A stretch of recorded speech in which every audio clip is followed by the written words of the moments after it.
makina shket gjitha. Pra atje ke çdo të dhënë. Dhe nëse kjo bie në dorë të dikujt tjetër, kushdo qoftë, atëherë e para shteti ka dështu totalisht dhe dyta ne jemi të gjithë viktima dhe jemi të predispozuar për të dëmtuar dhe akoma më tepër.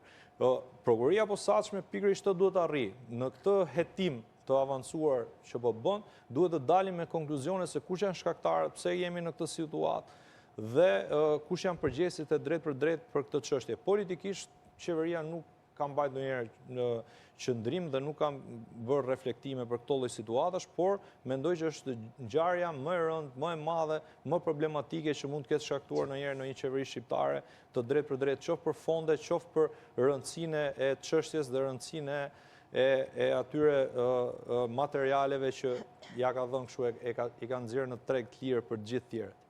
Ervis, kam përshtypjen në Luan që i gjithë sistemi ka që investuar është bërë pikërisht për të shmangur përgjegjësinë. Atë përgjegjësi që ne po kërkojmë ose qytetarët kërkojnë, është bërë për ta shmangur. Pse? Kur ishin sportelet, vërtet ti bëja aplikimin dhe strukturat apo institucion mund të avononte përgjigjen, ama e kishte të dokumentuar aplikimin dhe identifikoje strukturën e cila avononte përgjigjen, edhe personin. Ndërsa sot përgjigja, patjetër, ndërsa sot përgjigja është nuk e ka marrë sistemi. Nuk është uploaduar në sistem. Kush është përgjegjësi për këtë? Askush.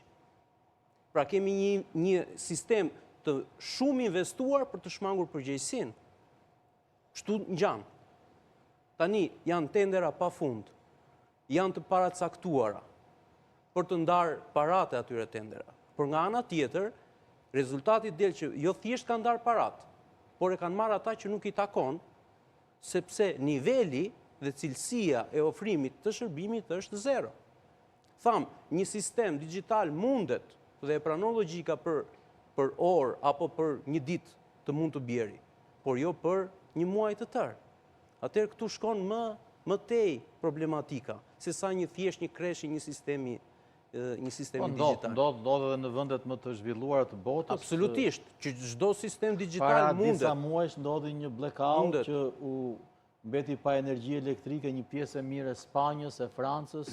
Absolutisht. Por, gjithë kjo investim të kjo gjë, ne tham, ka një buxhet 500 milion euro, kjo agjensi, ku nga diskutimet dhe detajimi buxhetit për vitin e kaluar... janë investuar në të për gjatë viteve, apo është kaq buxheti aktual? Jo, buxheti, ku 10 milion ishin për çokoladë.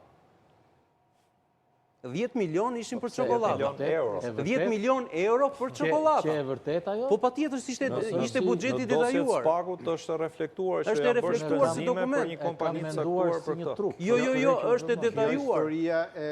10 milion euro çokoladë. Tani mbase duan të na ëmbëlsojnë me këtë sistemin digjital, po. Ishte projektuar që mes shpenzimeve 10 milion i duan për çokoladë. Po. Ato ishin shkarkuar fatura fiktive. Dhe nga që do duhet të justifikonin duhet një euro u bën çokoladë.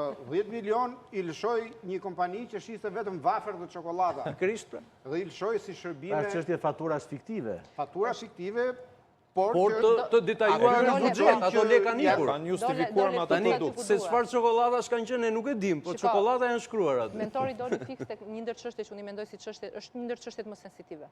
Akshi është shtylla kurrizore të dhënave sensitive në Shqipëri. Dhe përveç së shtylla kurrizore... Më fal, Denis, për ta shpjeguar për qytetarët. Akshi është banka e të dhënave. Po. Nëse një qytetar ka të shenjtë bankën ku mban parat, ose hipotekën, kadastrën ku ka...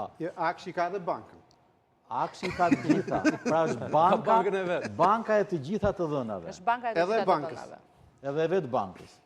Tani, në momentin që ne flasim sot, unë personalisht nuk e di se kush është top management tashmë që është duke drejtu akshin. Do me thonë, janë të njëjtët persona që sot janë në hetim, do me thonë, vazhdojnë akoma këta persona, po ky grup i strukturuar kriminal të ketë në dorë të dhënat e të gjithë shqiptarëve, të gjithë biznesave, apo është ndryshuar ky top management edhe neve sot